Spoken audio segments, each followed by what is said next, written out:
to a man, and both of them, but especially the stepfather, were part of a cult in the suburbs of Melbourne, Australia. And this is the cult of a certain Anne Hamilton Byrne. And the method of the cult was that young children were brought into the cult.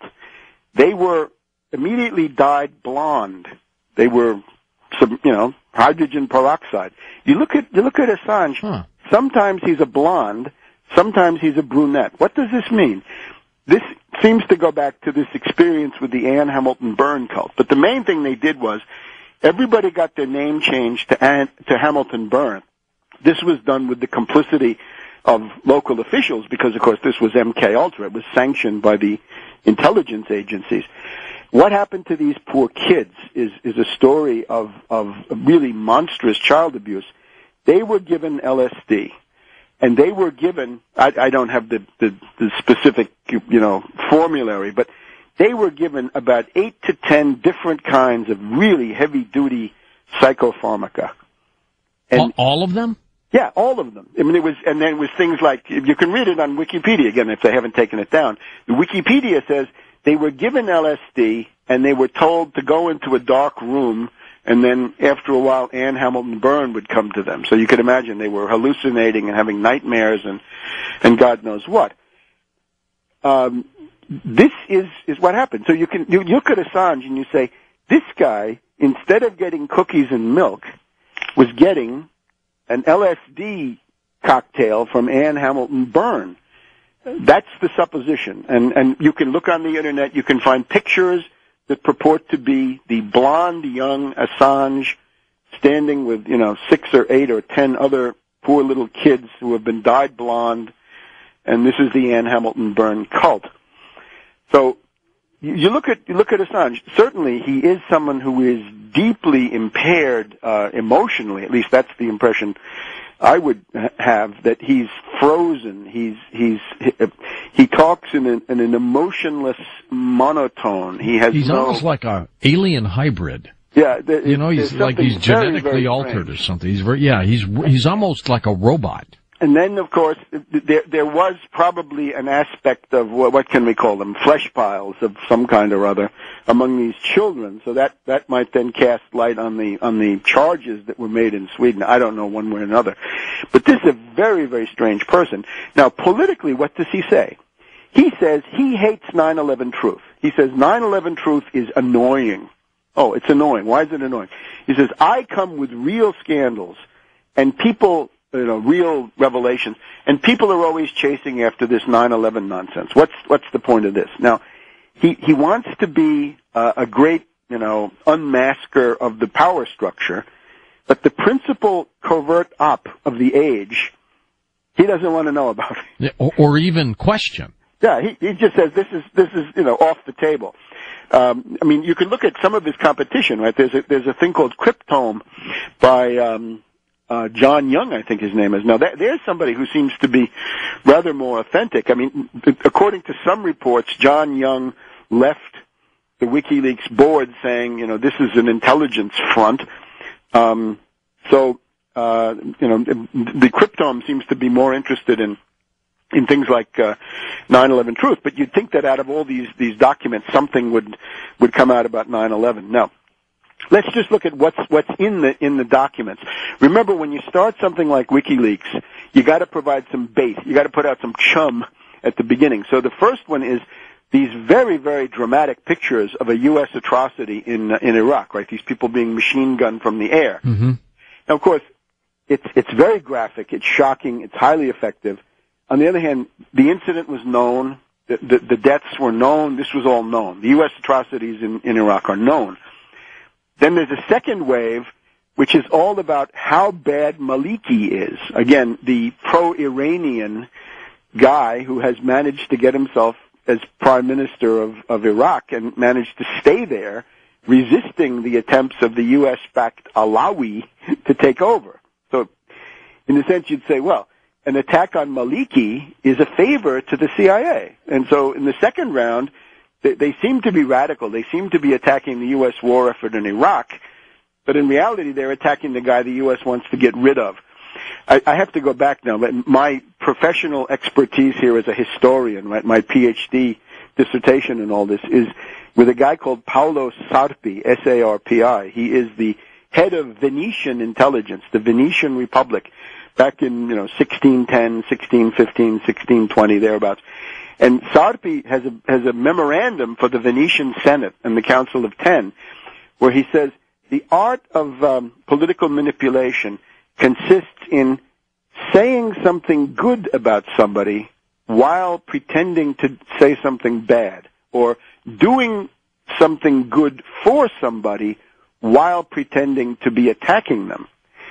So this is what WikiLeaks does. It pretends to attack the U.S., but in reality, the people who get slammed are others. Now, the third document that makes this even more obvious. Who gets hit?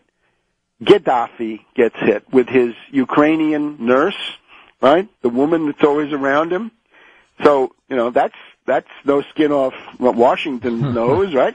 Sarkozy gets hit. All right, fine. So hold on, Webster. We're going to be right back with you in just a moment on Coast to Coast AM. Webster Tarpley, our special guest. His book, Surviving the Cataclysm, Your Guide Through the Worst Financial Crisis in Human History.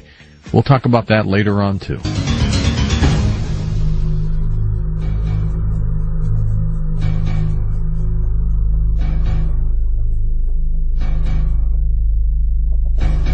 And welcome back to Coast. Now, let's get back into Julian Assange and this incredible cult he was in, Webster. So, as this little boy, he's in it, he grows up. Is he still friends with people? I think he's been asked about this, and he says he can't remember. Now, who knows what that means? But again, look at this blonde hair. Why is he blonde sometimes and sometimes a brunette? Remembering that blondness, and it's blondness also because it has some kind of an Aryan, crazy race theory working there. Hard to say what it is. Anyway, Anne Hamilton Byrne was a real wild person. But again, these are the sorts of people that you find in sort of these MK Ultra settings. So you could say this is now the second generation of something, and he's put up there to be an ego ideal for these couple of 100 million nihilists, as I would say, across the world. And what's he purveying? He says 9/11 truth is worth nothing. I've got the real scandals. Well, what are his scandals? These essentially gossip points about Gaddafi, about Sarkozy. I was in Germany last week and talked about these themes, and some Germans said, we saw the stuff WikiLeaks had about Merkel, and it didn't add up to anything. It was weak. It was practically not there. Naturally, there's a lot of stuff about Putin, how bad Putin is, how he's a dictator, a villain, all this stuff. Berlusconi, of course, a mafia state. And then Ben Ali, right? And Ben Ali is the guy in Tunisia. He's guilty of a lavish lifestyle. So what they get out of this is the detonator of this entire series of color revolutions. And I was in Tunisia in 2004. Ben Ali, this is not really a dictatorship. This was sort of an authoritarian regime. I was there to talk to a professor. It was a philosophy congress.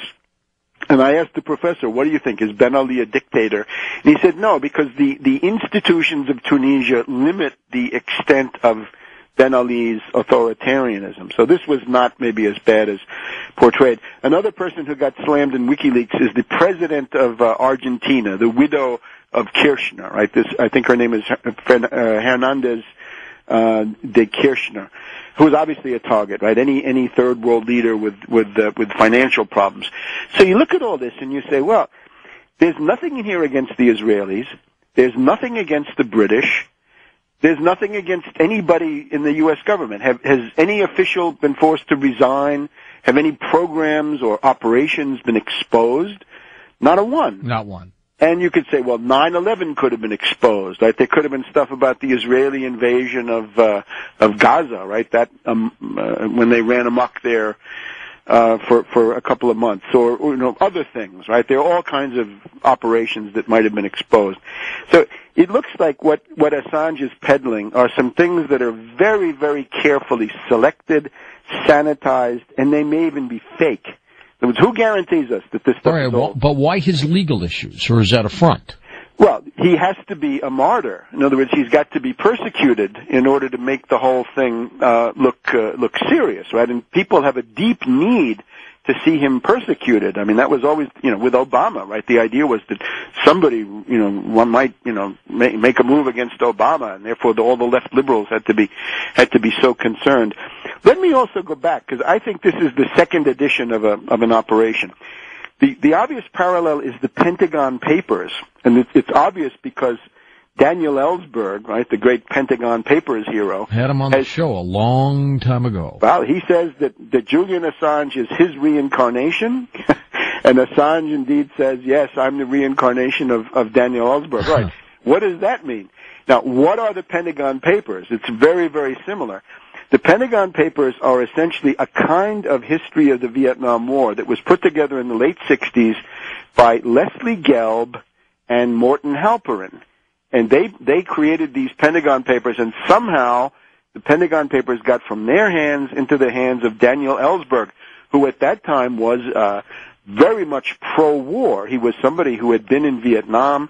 He had been associated with General Ed Lansdale, right, the original ugly American, and he apparently had taken part in combat and with some gusto from what I can read.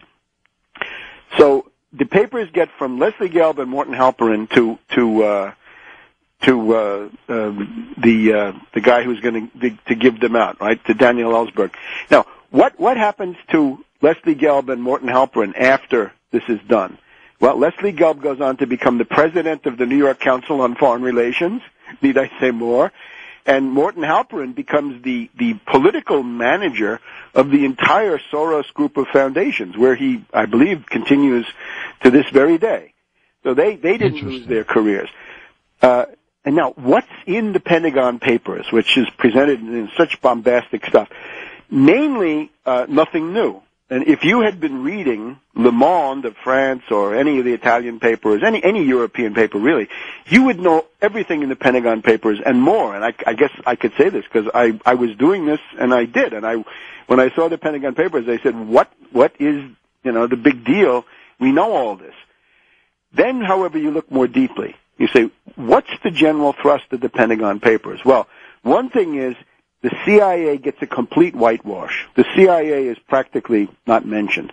They're not bad. Who's bad? The U.S. Army is very bad, and indeed they may have done some terrible things, but you can see the direction. And now, who is the individual villain of the Vietnam War? It's President John F. Kennedy. And this, of course, is absolutely coherent with the hatred of Kennedy that was so widespread in the CIA after